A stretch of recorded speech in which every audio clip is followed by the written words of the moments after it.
Let's get to the news now with Marshall Phillips. Before slamming his small plane into that Austin, Texas IRS office building yesterday, Joe Stack apparently wrote on a website, "Nothing changes unless there is a body count." That's a very cool name, by the way, Joe Stack. In the 3,000-word manifesto, Stack revealed that he felt the federal government had robbed him of his savings and destroyed his career. I'd like to amend my remarks. I don't agree with most of what he said in his rambling manifesto, but I do agree with a fair amount of it. And it is a rambling manifesto. Manifesto writers, get an editor, please. Or go over it at once. Why must they always be rambling? I think you always get the rough draft, the first draft.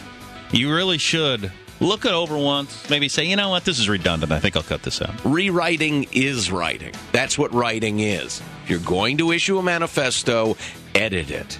And it does appear that Stack actually lived in Northern California for about 17 years. He was a Lincolnite, wasn't he? Yeah, documents reveal that he lived in Lincoln. A lot of weirdos in Lincoln. Militia country. Had a plane there and made fuel purchases regularly at the regional airport. And then from 1985 through the early 2000s... He must have been doing pretty well for himself if he has his own plane. He also had a couple of businesses. But the Franchise Tax Board confirmed that Stack's two companies have been suspended for failure to pay taxes and not filing a return. Live report from Austin, Texas next to get the latest on Joe Stack, which is one of the coolest names I've ever heard. Go to your local Denny's. You can get the short stack, the tall stack, or the Joe Stack, which comes flaming and angry. And then I suppose after the news, we'll read a little from this manifesto if you haven't had a chance to hear what his ramblings were. Don't agree with his manner of getting people's attention. No. But some of what he had to say, I was screaming just yesterday on the air. Right. He might have been listening. That's all. You may have driven into it. You are listening to the Armstrong and Getty Show. And I heard a light plane, which I know this sound well. I've been flying little planes since high school. And it was really low. He brushed right across the parking lamp, the parking light, those big 30-foot lights. Wow. It shot right across the road. It was going really fast. Those aren't fast airplanes. They cruise about 115. Mm-hmm. And it sounded like the engine was on full blast. Of course, I can't testify to that, right. But it sure was hauling. Oh, man. It was a really speedy dive, and it whacked in between the first and second floor of Echelon 3. As an eyewitness there in beautiful Austin, Texas, who watched the plane crash into the building yesterday. Chris Gutierrez of Fox News joins us from Austin. Chris, how are you? I'm doing well, guys. How are you? What's the latest on the nut job? Well, I think you pretty much summed it up. And real quickly, I should point out, I've got some breaking news for your radio show. Cool. Excellent. We have now been able to identify the second victim, the only other casualty, according to authorities, other than Joe Stack, the guy who you called a nut job. So there are two dead people. One's the pilot and one is someone else. And who is this other person? Exactly, and it's 67-year-old Vernon Hunter. Actually just got back from his now widow's home. She tells me that she, too, is an employee inside that IRS building and was working yesterday when Stack, again, allegedly flew his plane and broadside to the side of that building. Together, I'm told, according to Valerie, his widow, they have 6 children, all of whom are now grown and living on their own, but are on their way back to Austin this morning. And I asked her, did you know this Joe Stack guy? Had you ever heard his name? And she said, I'd never heard his name until yesterday. And she's just really confused and just, trying to come to grips with what exactly happened. Chris, have you gotten a chance to read the Rambling Manifesto? I have, and I think you described it really well. It's disturbing, to say the least. I mean, when you read parts of it where he talks about Mr. Big Brother, IRS man, let's try something different, take my pound of flesh and sleep well. I mean, it's clear that this was an apparent suicide mission on this guy's part, and he was trying to take other people down with him. Hey, what was the angle of setting the house on fire before he went and jumped in his plane? Great question. We know, I was reading just a few seconds ago, actually, the New York Times is reporting that his wife and daughter actually spent the night before at a hotel because there were some issues and they realized that something wasn't right, but apparently the authorities weren't notified. But I don't know. I mean, I just don't think he wanted anybody else to have it. He didn't want the government to have it. He just wasn't going to leave anything for anybody. But he was he's got a family. But he was acting so crazy, his wife and kid went and stayed in a hotel. You're exactly right. And that's one of those things is, will we ever know what was going on inside the mind of Joe Stack? Probably not. It's just a lot of questions.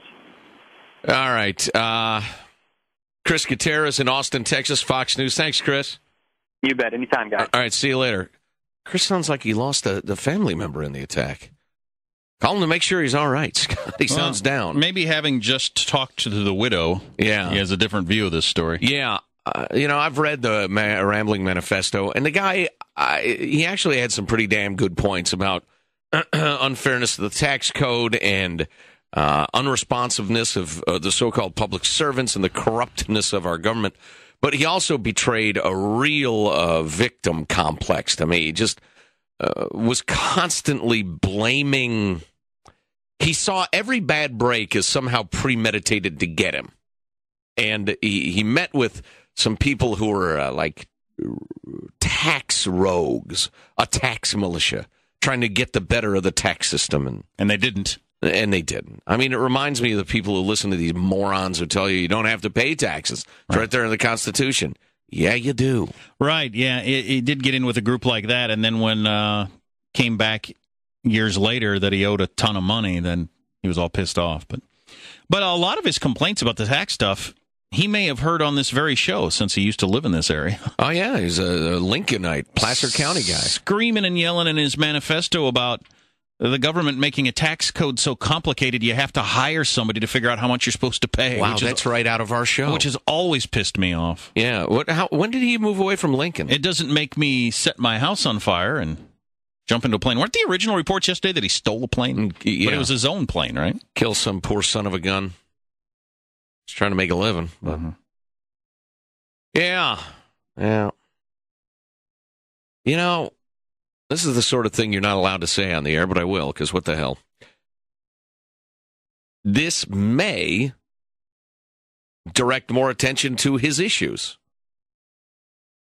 I mean, certainly could. The tax code is mobbed up, ridiculous. Mm-hmm.